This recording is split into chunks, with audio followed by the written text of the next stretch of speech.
I hope everybody has had a good few days since I last saw you on Tuesday. As always, if you guys could let me know in the chat if you can hear me, just say yes or hello or good morning, just making sure that you guys can hear me. All right, awesome. Great. Thank you very much. All right, so today we are going to be talking about, really I want to talk more about chapter 4 than I want to talk about chapter 3. I think that wellness in college is a very important thing. So we're just going to briefly touch on that, but not too much, because I think that self-assessment is even more important, because I think that once you understand who you are, you have a better ability to kind of set a path and put that path in order. And then from there, you can kind of have better ability for positive self-talk and things of that nature. So does that sound good to everyone? All right, so Landon is watching. Awesome. Yeah, if anybody's watching with you, please let me know so that I can mark them as being here. Of course, this will be put on Moodle after we're done, so anybody can also watch it. All right, so let's see if anybody else is. All right, perfect.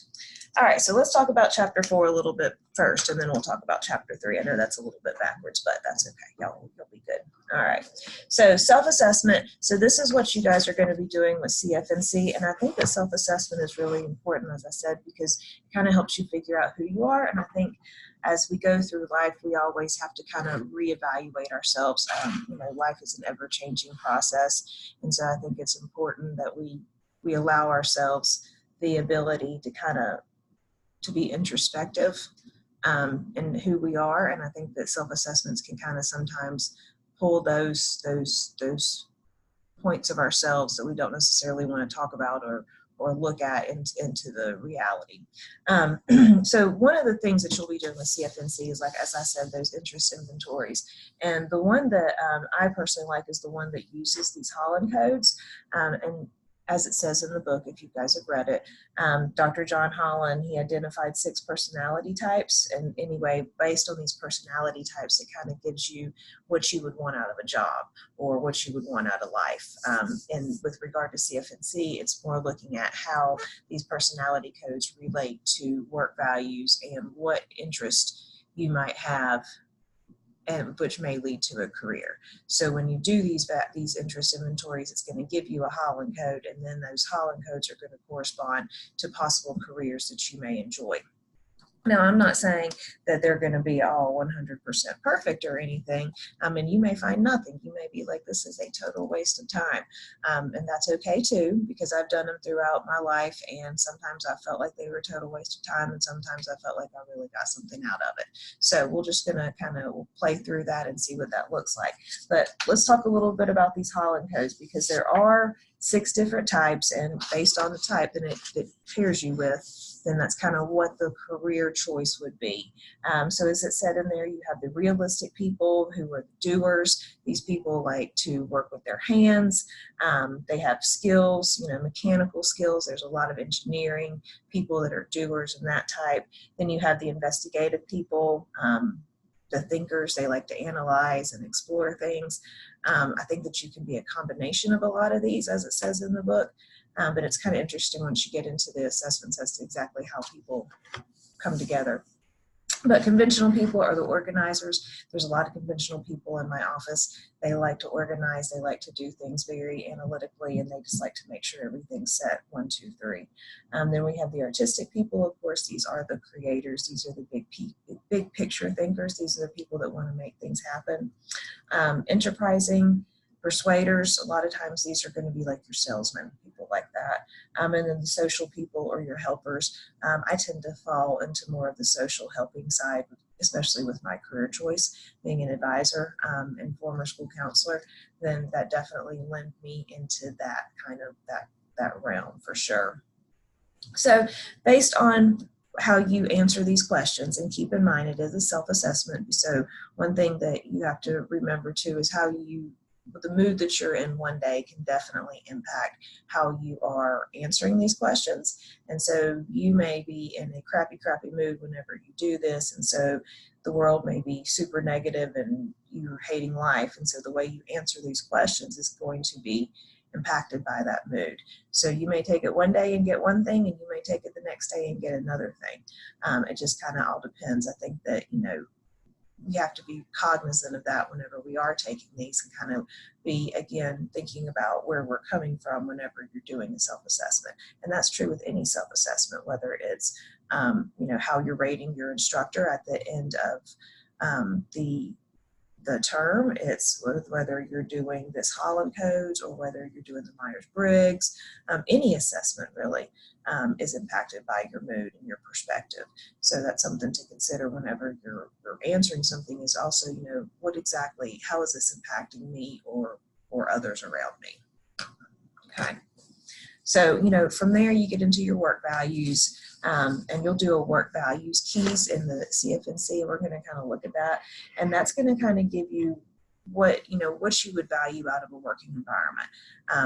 Some people, such as my husband, he cannot sit in an office 8 to 5 and do a 40-hour week like I can. It's just not what he values. He values having a more flexible schedule, and having a little bit more independence, I guess, with regard to not having to go into an office every day. He has an office in our home, and then he's in there, but he also is able to kind of fluctuate his schedule based on what he's doing, whether he's doing a night program, and then so he has the mornings off or whatever, and he just can't sit behind a desk. Whereas I can sit behind a desk, I'm perfectly fine with it. I do wish my office had a window to the outside, but you can't have everything that you want. But I totally enjoy the office environment. I like getting up and having to go to work and be here 8 to 8 o'clock. I enjoy the people that I work with, and I really enjoy my job. So, whenever you think about your work values, it's kind of like, what do you want out of your day to day? Because you are working there. It's a 40-hour-a-week job. It's, how we do it here in the United States. So what do you want out of that job? So that's kind of what we're going to be looking at too whenever you do the CFNC self-assessments. And then in chapter 4, it gets a little bit more into CFNC. We did the login the other day. You're working on your personal narratives right now. Some of you have already turned those in. Thank you. The next assignment is going to be to do these certain self-assessments. If you want to go ahead and log into CFNC and do that, then you're more than welcome to. I can show you again where that is. Let me get to a different screen so that I can share that. Hold on just a minute.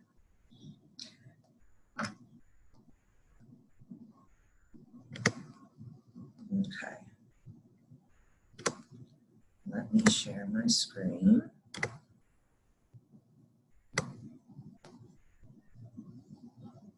Okay, so again, if you're going to cfnc.org,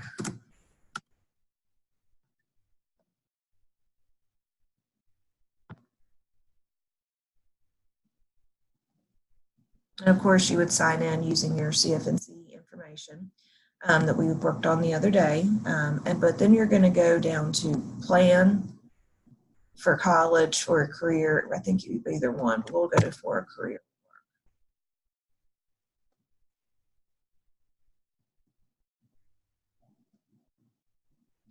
And then you're going to do the learn about yourself.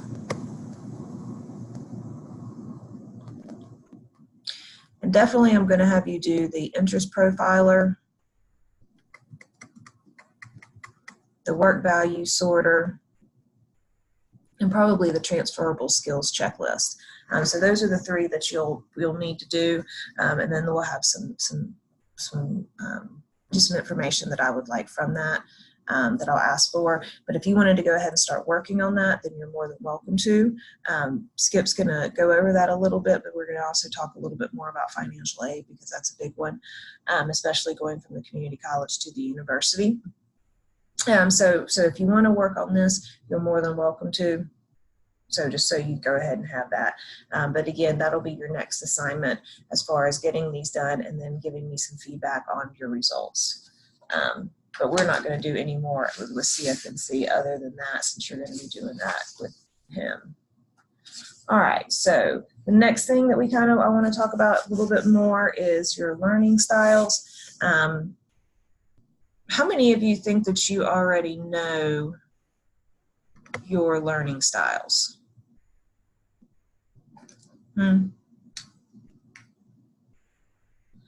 So Lee, you think you do. What's your learning style? Hands-on, Kira? Okay. Justin, you don't? Okay. Visual? Hands-on? Okay. Depends on the class. That's a good one, Gabby, because I mean, I think that that's, you know, sometimes it can be different based on the class and the instructor also. Okay, all right, hands-on. Okay. So for me, I'm a little bit of, I think I'm with Gabby on this one, is it kind of depends for me. Like I can sit there and read a book and get the information out of it, but I also like to take a lot of notes with that. But then I also know people who are just, you know, who can just read it and remember it and regurgitate it. You know, some people prefer it to see it. And so it just kind of depends on the person. I personally feel like if you can figure it out based on where you are in that instance, then that's probably a good thing, a good skill to have. Because I think you do have to change as you go. I think you can't just stick to one. So whenever you were talking about that visual learners, what's it say? Verbal, kinesthetic, multimodal learners. I've never actually heard that multimodal learners thing used before this book. So I was kind of interested to hear. So they do the visual, I guess that's kind of what I'm talking about, is the multitude of all of them. But that doesn't mean that anyone's right or wrong. It just means that that's who they are, right? All right. So I wanted to go back here. Haley was here with us also. Okay, make sure I'm getting everybody checked in here. And I have 4 new messages. All right. So I think for those of you that don't know, that this would be a good opportunity to kind of consider that, kind of consider exactly how you learn best.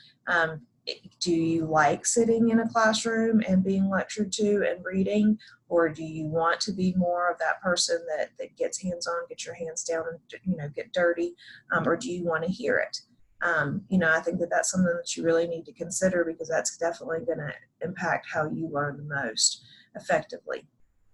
And I think you have to consider the fact that you're constantly learning. So even whenever you're not here in the classroom, you're learning something along the way, whether that's a new skill at work, new information, you know, so how do you process that information?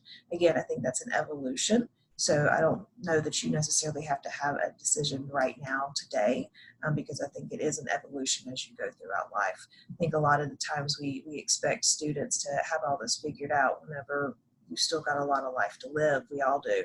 So I think we need to give ourselves time to figure it out as we go. Okay, so I'm not going to talk a whole lot about hemispheric dominance, left brain, right brain. Just not going to. I think when they talk a lot about visual learners, verbal learners, they go into a lot more about that. Okay, so that was the self-assessment chapter. Again, we're going to be doing some of those self-assessments on CFNC. If you would like to do any other self-assessments like the Myers-Briggs or something like that, then I'll be happy to help you figure that out. They do career counseling in student services, and so you can take some of those more traditional self-assessments if you would like to.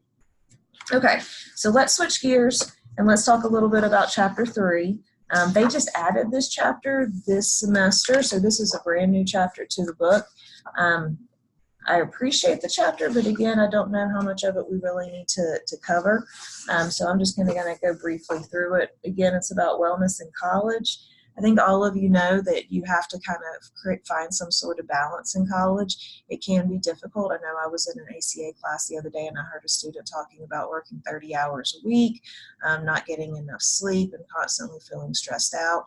You know, that's not really a good mindset for anybody. So you need to find a balance. And I know that that can be easier said than done. Especially whenever you're thinking about all the responsibilities of coming into adulthood, whether that be, you know, working a job, having a family, whatever that may be, wherever you are in life, it can be difficult. But we really want you to find a balance and make some time for self-care. I think that's one thing that college students don't do enough of, is you get a little bit bogged down with everything, and so then you have to kind of figure out the next steps. You know, you need to get up and get moving. I think you've heard this throughout your life. I kind of think that, you know, anytime you've been a student, you've heard that you need to get enough sleep, make sure you're getting enough exercise, that you need to eat well, you know, and all that fun stuff. And none of that can also be difficult to do if you're on a budget or if you've got some sort of situation happening. It sounds all great and nice, but it can be difficult to make it all happen, right? Been there. You know, they talk about multitasking in here. And it said, you know, it was talking about avoiding multitasking. I don't really know that you can avoid multitasking.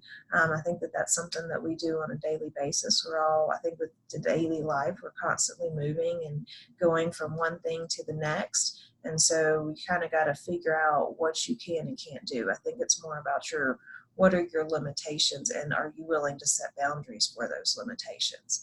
You know, a lot of people are yes people, and so they constantly say, you know, yes, I can do this, yes, I can do that, but that's not necessarily healthy for them, because basically they're saying yes to too much and they're overextending themselves.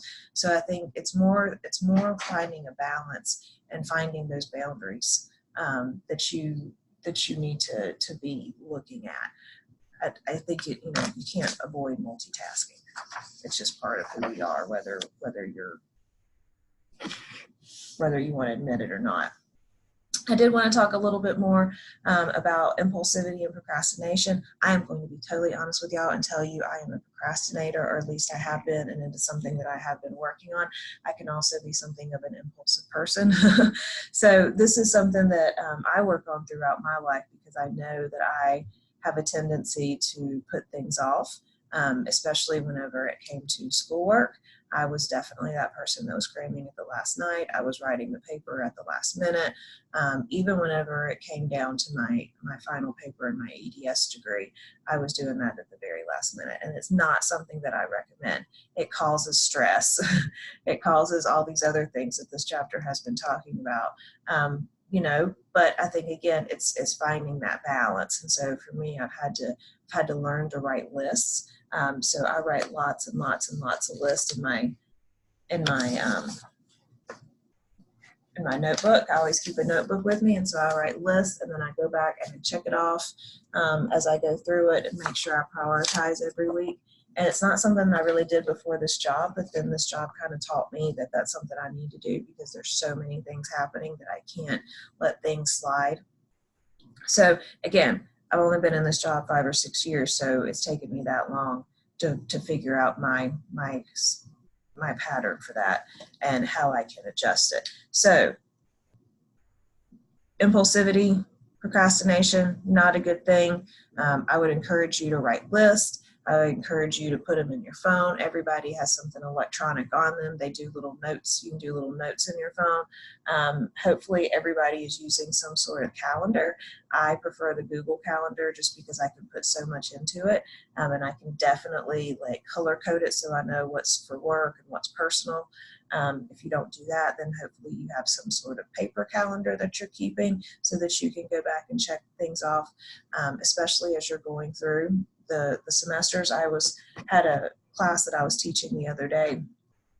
I was assisting with it, and we were talking about time management, and procrastination came up. A lot of the students admitted to being procrastinators, which is okay. You're still trying to figure it out. But we did have one student who was talking about, he went through after he got his syllabus, and he would put due dates for all of his assignments that were at least 2 or 3 days ahead of time.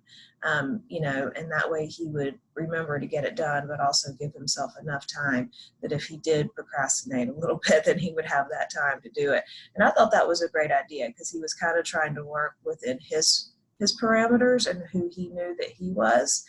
So if you have any issues with that, then I think that you really need to take a step back and figure that out, because it's only going to get more difficult as you go through your next few years of school. And of course, as life adds to life and you continue to build on who you are as a person in your career and what the demands of life are. So I really, really encourage you to think about your own habits and how those habits can be adjusted. And again, it's not something that can happen overnight. A habit is something that has been formed over time, so it takes time for that habit to be readjusted or changed. So you got to give yourself a little bit of time to change those habits. The other thing that I did want to talk about is self-talk, not necessarily in the form of negative self-talk, but more in the form of positive self-talk. I think whenever we get stressed, we can kind of let those little voices in our head get to be a little bit too much. So one thing that I encourage all my students to do is to somehow put something somewhere, whether it's a saying on your phone, something that you write down that you see every day, something that can just give you a little bit of positiveness whenever you're feeling negative. Negativity is something that we feel in life every single day. Nothing can be all peachy and keen all the time. You know, mental health is a big I don't want to call it a trend because I think it's always been an issue, but I think now it's becoming more noticeable because it's not so stigmatized. So I think that, you know, mental health needs to be something that you are constantly working towards, and how you talk to yourself is a big part of mental health. So as you're going through stress and you're going through the various things of life, I think you need to be positive with yourself and kind to yourself. It's not always easy. And also consider how you are letting other people impact your perspective on yourself. Because really it boils down to you and what you allow yourself to do, what you impact yourself to do so that you can move forward positively. So really, you know, the stresses of life, and granted, there are outward stresses that are put on us, and then the stresses that we put on ourselves. But the stresses of life boil down to one being, and really that's you and how you're reacting to this life. So kind of, you know, thinking about how you talk to yourself and how you allow yourself to be in that way. It's all going to come together. Okay, so last but not least, is a little bit about financial literacy. Skip's going to go over this some next week whenever he's there. But when you think about financial literacy, of course, it's creating a budget. And again, it's all in how you're perceiving life and how you're perceiving what you have.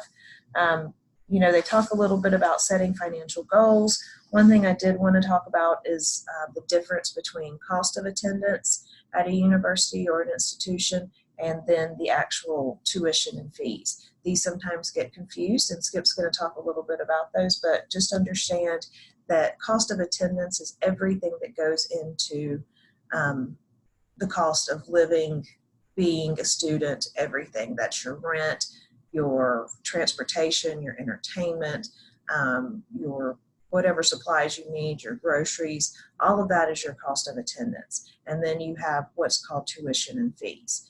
Tuition and fees are what you're actually paying to the institution to attend that institution. Those sometimes they're said synonymously, but they're different things. So keep that in mind, because I wanted to make sure that you guys understood that. Again, we'll talk a little bit more about financial aid and financial literacy whenever Skip gets here. The other thing to consider with financial aid is you always have to pay it back. I have quite a bit of debt in financial aid, but that's okay. As a first-generation college student, I didn't really realize what I was getting myself into because they didn't do a whole lot of financial literacy back in the 90s. So that's something that's really just come to fruition, and one of the reasons is because people were taking tons and tons of financial aid out and then were unable to pay it back. So the default rate was pretty high. Fortunately for Appalachian, we have a really low default rate, but a lot of other institutions didn't. Back whenever the recession hit in 2008, there were a lot of students. There were a lot of students that would go to an institution just to get the financial aid, and then they would withdraw from classes, but then they never paid the financial aid back. So that increases this institution's default rate, and that can cause them to not be able to allow students to borrow money. So, you know, understanding financial aid is a big one because you do have to pay that back, and it will affect your credit score. So if you don't pay your financial aid back, or just like credit cards, it's going to impact your credit score, which can then lead to other issues as you get farther into adulthood with regard to buying a car, buying a house, having a family, all of that fun stuff. So it's a great big cycle, right? So we need you, so in the next few weeks or next few days, you're going to figure out who you are with regard to the interest profiles and the self-assessment. And then you're also going to consider a little bit about who you are with regard to procrastination, impulsivity, financial literacy, and whatnot like that. Okay, so any questions about any of that? Rosie is looking on with Tatum. Okay, let me make sure I mark that. Any questions? Okay, so just as a reminder, Rosie, where's Tatum? Okay.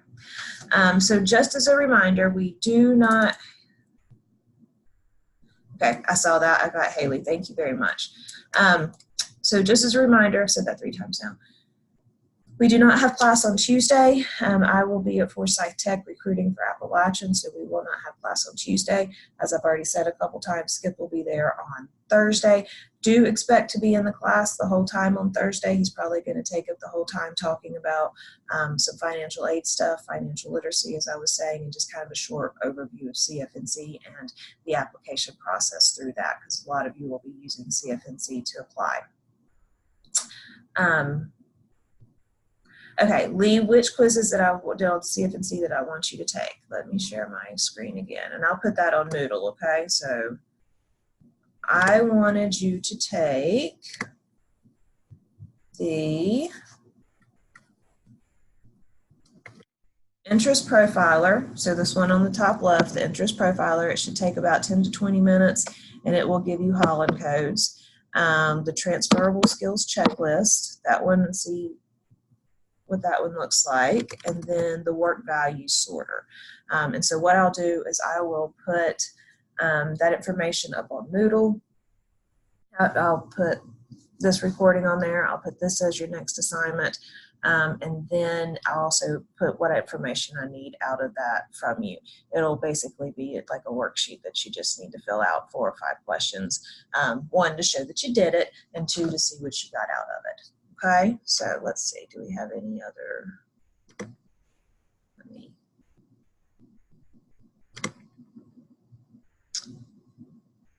okay, so Kathy, so we're not doing Zoom either on Tuesday. No, we are not. Class is canceled on Tuesday. We will not be having class at all because I, again, will be on the road. So no class on Tuesday, but everyone needs to be there on Thursday. We will be, again, CFNCing it. And you need to expect to be there for majority of the class. Okay, any other questions?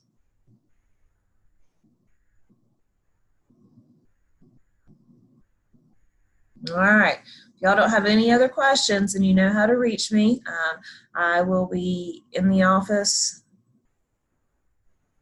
most of the time. I will not be here on next Tuesday. And I think actually Wednesday I'm traveling also. So if you guys need anything, let me know. Just another reminder, the personal narratives, some of those have been coming in already, and I appreciate that. Otherwise, those are due Sunday by midnight, and they need to be sent via Google Doc to me, shared with me, so that then I can provide feedback. It's just easier to do that than with Moodle. Moodle, it sends you an email, and you have to log back in, and I'm just not down for all that. So if you have any questions about that, email me, wattsbl@appstate.edu. You can also call me if you have any questions, or you're more than welcome to stop by. All right. Otherwise, I hope you guys have a fabulous weekend, and I look forward to reading all of your narratives. Thank you, guys.